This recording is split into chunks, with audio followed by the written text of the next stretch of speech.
played in different derbies, Netherlands, Spain, Turkey, and of course Italy. Which one is more special to you?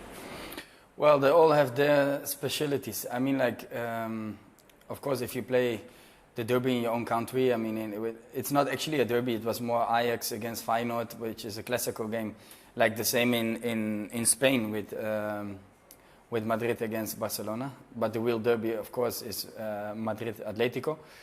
It's a special one. Actually, it was my first game in Madrid, and I scored the winning goal. So it was something special for me. But I think like the one in Italy, it's something crazy because you both play in one stadium, and now just for this game it's like half-half. And with all the derbies, it's not like that. For example, the most intense one was maybe the Galatasaray-Fenerbahce derby, but it was just the Galatasaray fans or just the Fenerbahce fans. And with the derby in Italy, it was like the whole side behind the goal was still the fans of the away playing team. So the atmosphere was amazing, and yeah, I'm lucky that I played this nice derbies. Okay, have you ever faced Modric, and how have you considered him as a rival? Yes, I have faced them, and I have faced them only with Galatasaray. And of course, we knew already before that would be a very difficult game. But we enjoyed it. We enjoyed it to play against them, and we lost. We lost there by 3-0, I think. And at home we beat them. It was a nice game. At home we played amazing against them. We didn't play with any fear. We played for our own spectators, and everybody wanted to show the world like we can face these tough opponents. And we came on 3-1 in that game, and we had a possibility to score the 4-1 as well. And then we just needed one more goal. So, and I know Mourinho was the coach that time, and he was shaky. He was shaking at the last 20 minutes, 25 minutes of the game. So. And that was actually the first time and the last time I faced Madrid, I guess. Yeah. Do you think Luka Modric is the best to win the award that he just won, the best player in the world? Well, I think if you look to the season, yes, because he had an amazing season. He played a very good World Cup, and yeah, then you need to give him this award because he was always playing. He was always playing on a high level, and he deserved it. And so I just want to congratulate him because of course it's an amazing prize, but he also it is very well deserved. Do you think the leader we see in Modric with Croatia is different than the personality we see with Madrid?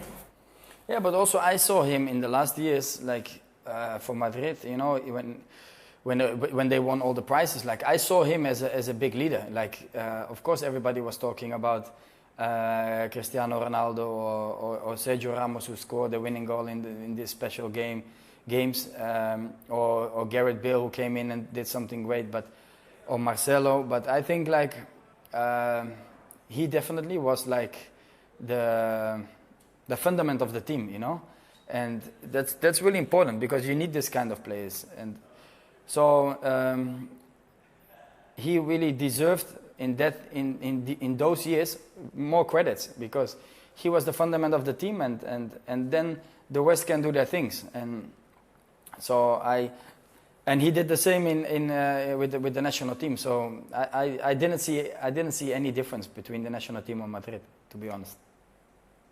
What are his chances of winning the Ballon d'Or this year?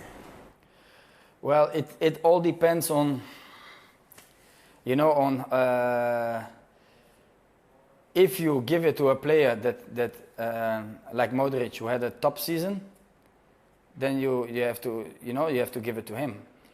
But if you look to like the all-round best player, yeah, then he don't deserve it because there are better players than him. So, and it's always for me, it's always, you know, it's strange the way they look, but I hope he will be there and he can win this prize because what I say, he had a great season, and he should definitely take it. A Clasico without Ronaldo, how do you see that? Yeah, it's gonna be weird. It's gonna be weird, but you know, in the last years, last 10, 20 years of the history of Madrid, many players, you know, they came and went. So after the first Clasico, they will forget it already. I mean, like it's like that. That's football. And how do you see Messi now without Ronaldo in the Clasico? Yeah, well, it's gonna be what I say. It's gonna be strange because they used to play for many years together in a Clasico, and now it's not like that anymore. So I can't wait for Juve Barca. Did Real Madrid made a mistake by letting Ronaldo go?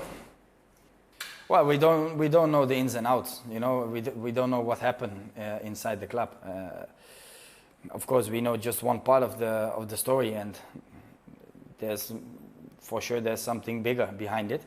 So I don't know if they made a mistake or they were right. I mean, like he has exceptional qualities, so for sure he would be still a top player for the team. But I don't know what happened, so it's not you know, for me to say something about that, because I don't know what happening like inside the club with him. Lopetegui versus Zidane. Who do you think is better, and do you think that Zidane's departure really affected Madrid, or is it just, you know, the players, Ronaldo and everything? No, a coach is very important, you know, and not only like tactical and technically, it's like everything. It's also like the person himself, you know. And I think like Zidane, he did an amazing job, but there wouldn't be a better moment to leave the club. I mean, like he did it on the best moment. But yeah, by winning many prizes and then the coach is leaving, it's hard for the new coach to replace him. We have seen it in Inter as well. You know, when Mourinho, he built on everything. We won the Champions League, he left, and also Inter, it went down. So the face of the team and the combination of the team and the coach, it's something very important. And when that stops at a moment, it can be very bad for the team. Do you think Real should be looking for new signings in January, and who would it be? It's not about signings. I mean, like, it's about you have to build on a team back, you know? And of course, when somebody is out and he was important for the team, yeah, then you have to replace him. And if you cannot replace him by just one player, then you have to replace him by building on a team. And that's what they have to do now. And also to bring one player from outside, it's a risk. But if I can say one player who I really would love to see playing in Madrid, it will be Hazard. What was the most disappointing moment in your Galatasaray career?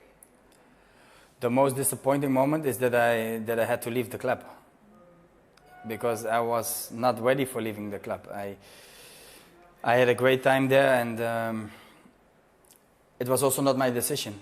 The decision was made. They already took my jersey off.